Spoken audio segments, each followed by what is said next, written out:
Focus. Ideate. Innovate. Enable.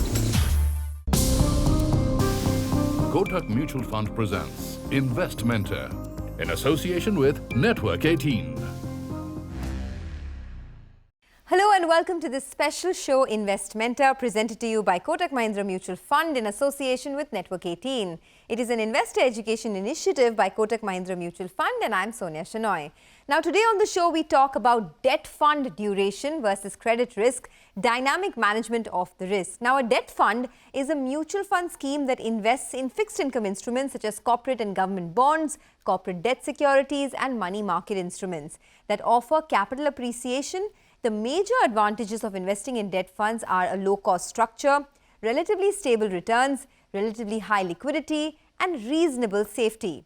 Now, choosing debt funds is definitely not an easy task. So, what are the key factors that investors need to keep in mind before investing in debt funds? Why do debt mutual funds opt for credit risk?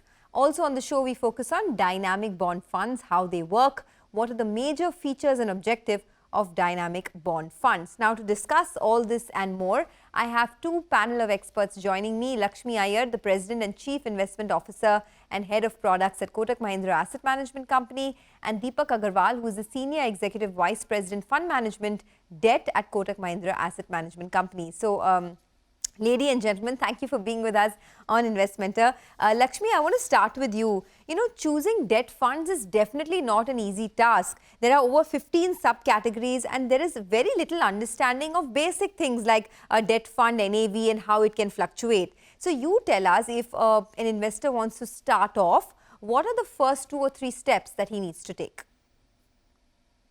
Sure. Hi, Sonia. So firstly, let me invoke the foodie in me by telling you that choosing a debt fund could be as simple or as complex as deciding the menu for the day or deciding what cuisine to eat if you're going out.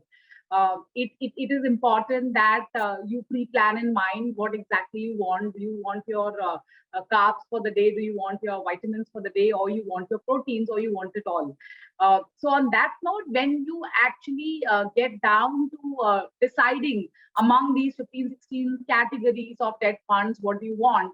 I think the guiding principle has to be what is the objective of this money? What exactly are you deploying this investment for? And most importantly, for what tenor are you deploying this investment for? So I think these are going to be the 2 guiding principles. And once you have ascertained that, oh, I have this particular time horizon and this is the risk that I want to take in mind or keep in mind when I am investing in a debt fund, then you drill it down to the next level, saying that when you make investment in a fixed income portfolio or a fixed income investment, you have interest rate risk, the credit risk, and of course the liquidity risk. And depending on how much of proportion you want to embed each of this in your portfolio, the decision making goes to the next level, which you do it as a DIY or do it yourself, or probably engage the services of an advisor or a distributor to take you to the next level forward. Deepak, welcome to the show. No investment is risk-free, and this holds true for debt funds as well. Now, the 2 big risks that debt funds are associated with are interest rate risks and credit risk. Can you just explain in layman terms what this means and how one can sort of, prepare for this risk? See, the interest rate risk is basically there's an inverse relationship between bond price and interest rates. So when interest rate rise, bond prices fall and vice versa. And there is a concept called duration. So the price movement is relatively higher in a longer duration bond as compared to shorter duration bonds. Now, interest rates in the economy keeps on moving based on the RBI actions.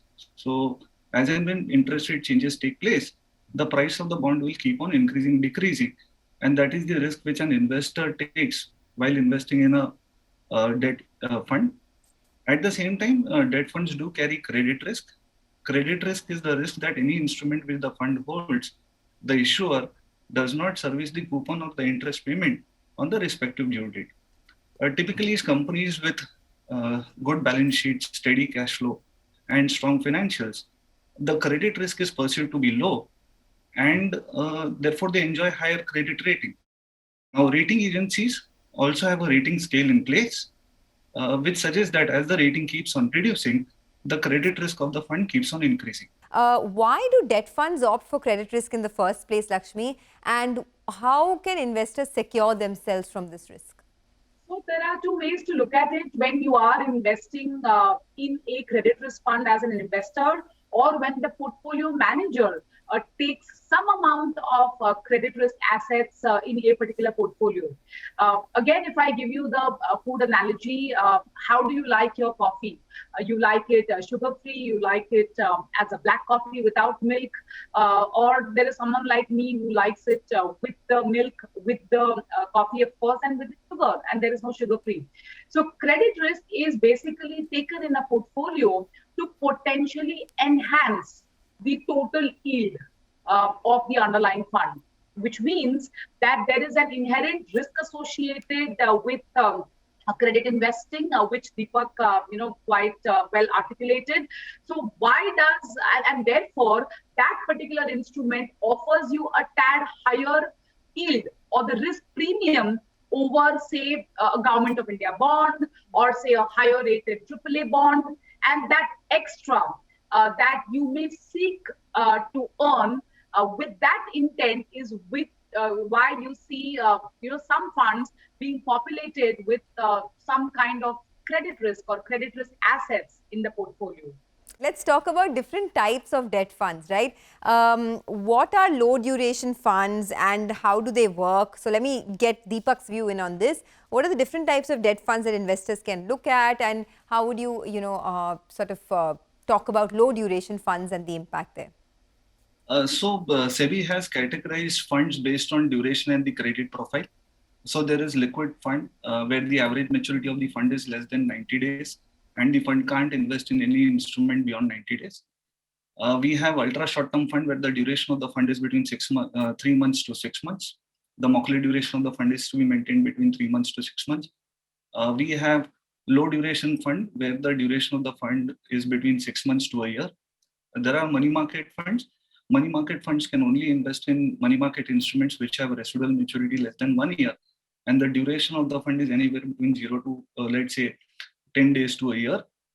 We have bond short-term fund. In case of bond short-term fund, the Mauchly duration of the fund has to be between 1 to 3 years. Corporate bond fund, 80% of the portfolio is invested in AA plus or higher rated bonds. In case of a corporate bond, there are no duration mandates, but only credit restrictions that 80% of the portfolio has to be in AA plus or higher rated instruments. Credit risk fund, again, there are no duration mandates, but 65% of the portfolio has to be invested in AA or higher rated instruments. In case of medium term fund, the Mauchly duration of a medium term fund has to be managed in the band of 3 to 4 years.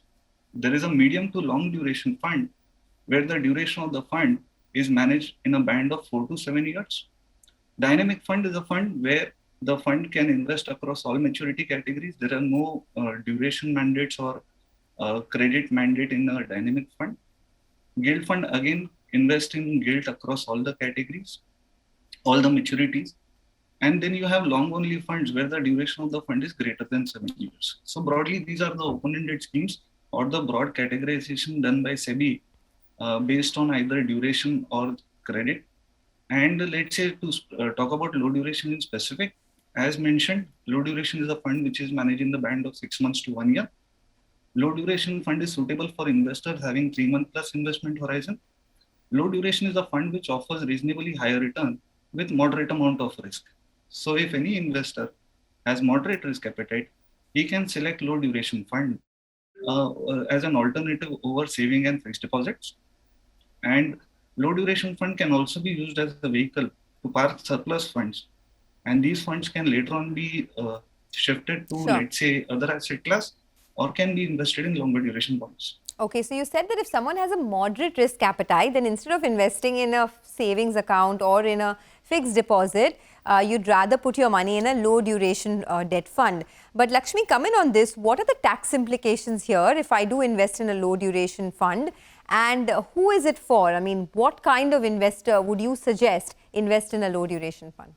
if you are okay with small interest rate fluctuations, and when I say small interest rate fluctuations is because the low duration category is capped at 12 months. So it can pretty much oscillate in the band of 6-month lower side and 12-month on the higher side. And given that there are daily price movements in the bond securities, it's okay to assume this risk if you are an investor who says that, look, I'm not very happy keeping my money idle in traditional mode of investments.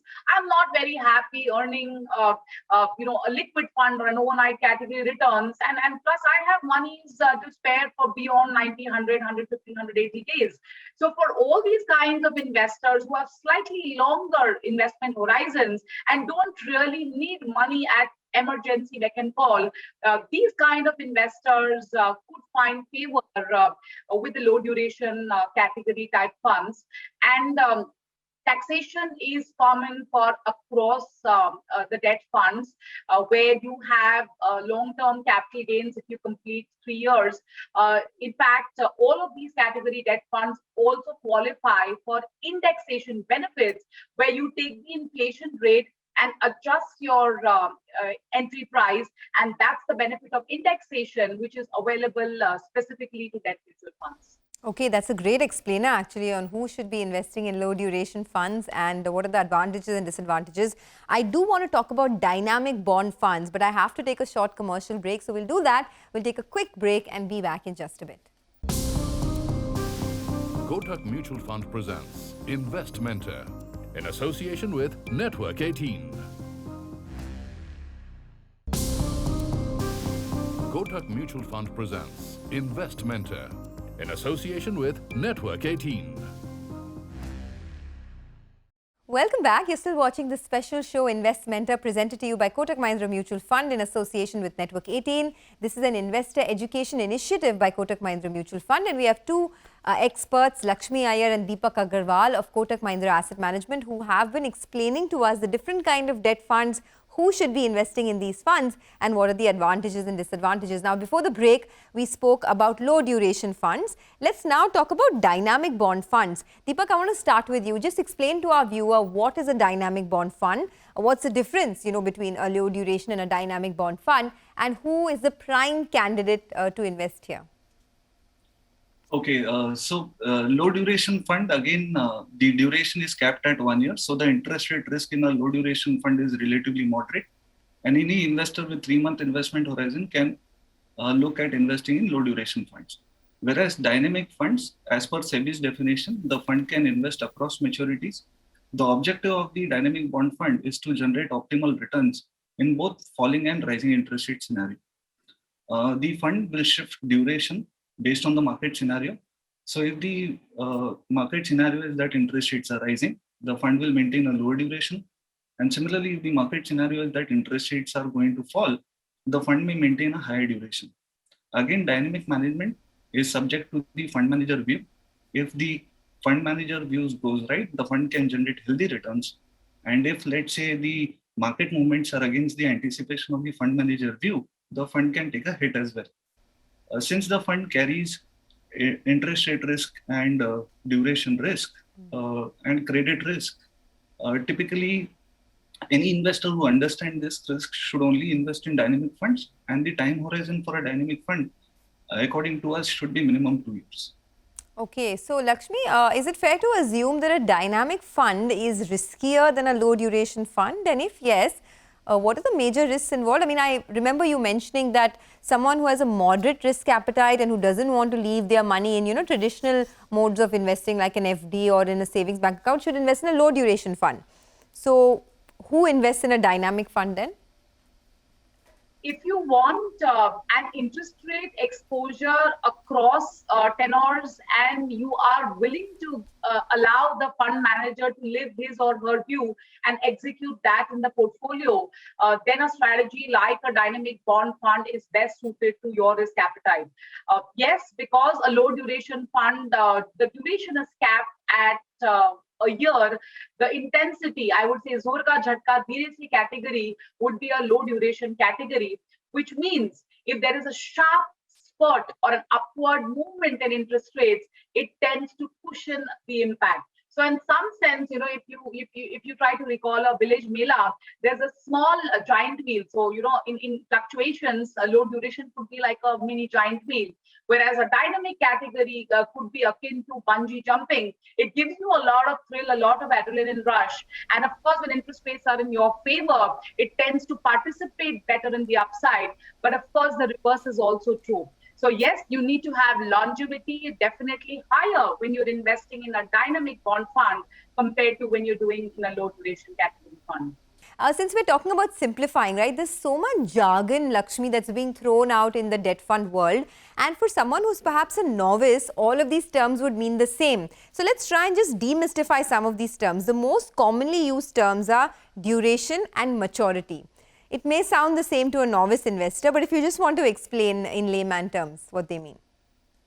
It's absolutely simple. And so if I buy a bond today, every fixed income instrument has a defined maturity date. So I am in August 2021. And if I buy a 2-year bond, the maturity of that bond is about 730 days. So that's absolutely simple. You take the maturity date minus the date today, and that's your number of days, which is the average maturity. You divide it by 365, you get the years. Duration. Now, why is duration different from average maturity? Because duration has another element, and that element is called the cash flow. So through the life of the bond, in this case, 2 years or 730 days, you earn some cash flows periodically, monthly, quarterly, semi-annual, annual, whatever could be the periodicity. So when you take the time-weighted cash flow, so you weight each and every cash flow. So some cash flow comes at the end of 6 months, then another 6 months, and then another 6 months. So in the span of 2 years, maybe you get 8 cash flows. So what is the time-weighted period that you take to accrue this bond? That, in very simplistic terms, is duration. So therefore, it's very important when you are investing in a debt mutual fund or a debt instrument, you have to take into consideration the duration, because cash flows come to you periodically, not necessarily coming to you lump sum. Okay, got that. So cash flows come to you periodically. There's also a commonly used term called modified duration. Deepak, you want to come in on this? So what does this mean, and any other jargon that you'd want to sort of demystify for our viewers? See, basically modified duration is derived from duration itself. And let's say the mathematical formula for a modified duration is duration divided by 1 plus YTM. Basically, modified duration suggests the price sensitivity of a bond to changes in interest rates. So let's say if a particular bond has a duration of 4 years, it says that if interest rate falls by 1%, the price of the bond will increase by 4%. And if the interest rate rises by 1%, the price of the bond falls by 4%. Basically, both modified duration and duration are tools which can help the investors to compare various bonds and various debt funds. Okay, got that. Now, just coming back to the taxation angle, Deepti Lakshmi was telling us about how the low duration funds are taxed. But is there any difference between the taxation element in a low duration fund and a dynamic bond fund? And how does the taxation, methodology work? The taxation treatment for all debt scheme is similar. For short-term capital gain tax is taxed at the individual investor income tax bracket, whereas long-term investors who have completed or stayed with the fund for more than 3 years are subject to long-term capital gain tax, where the investor can avail the indexation benefit and the effective tax rate is 20%. Lakshmi, how are we in the cycle right now? I mean, is this a good time to be investing in debt funds? What does the texture of the debt market look like right now? And what do you expect could be the interest rate scenario over the next, say, 6 to 12 months? Sonia, the beauty of the bond markets or the underlying offerings that are available under fixed income is that it's an all-rounder or an all-seasons available strategy. It's like apples available pretty much in summer, winter, and the rains, whereas that cannot be said true for mangoes, which are available largely in summers and to some extent in the monsoons. So if we talk about the current interest rate scenario, while we believe interest rates have bottomed out, there is some time for interest rates to meaningfully start rising. You are in that very beautiful twilight zone, or, as they say, a sweet high kind of situation where things are not likely to go significantly lower. And at the same time, rates are not going to be in a knee-jerk high range. So in a range-bound interest rate scenario, our view is it is the carry of the portfolio, or the YTM, or the total portfolio yield, which assumes a lot of significance. So for investors or the viewers watching this show, I think it's important not really to try timing. Okay, when is the interest rates going to go up, and then we park our surpluses or plan our investments. But it's important to start enjoying the higher yield from day one, and be mindful of the fact that there will be volatilities along. But given that we are in a gradual scenario of rate rise, it does make sense to position yourself in low to moderate duration strategies, and position yourself exactly in line with the intended investment horizon, and to the extent, try to match that with the portfolio duration.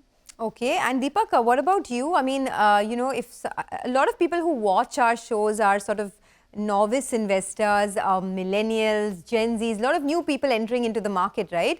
If you had to give them some advice on what is the percentage of their portfolio that needs to be in debt mutual funds, what would your advice be? Again, I think that is dependent upon individual. And let's say at younger age, probably we advise higher allocation into equity as an asset class, and probably depending upon the age profile of the customer and the risk appetite of the investor, one should have the, let's say, debt allocation. Again, see, from a 3-year perspective, debt mutual funds are tax efficient as compared to, let's say, bank FDs due to lower taxation. So for every investor, we do advise debt allocation, and the weightages would vary depending upon each individual risk appetite. All right, Lakshmi and Deepak, we've run out of time, but it was a very, very helpful explainer on the meaning of debt funds, the risks associated, the kind of returns that you can get, and what kind of investor should invest into debt funds. Thanks a lot for joining us, and thanks to all our viewers for watching. Have a great day. Kotak Mutual Fund presents Invest Mentor in association with Network 18. Mutual fund investments are subject to market risks. Read all scheme-related documents carefully.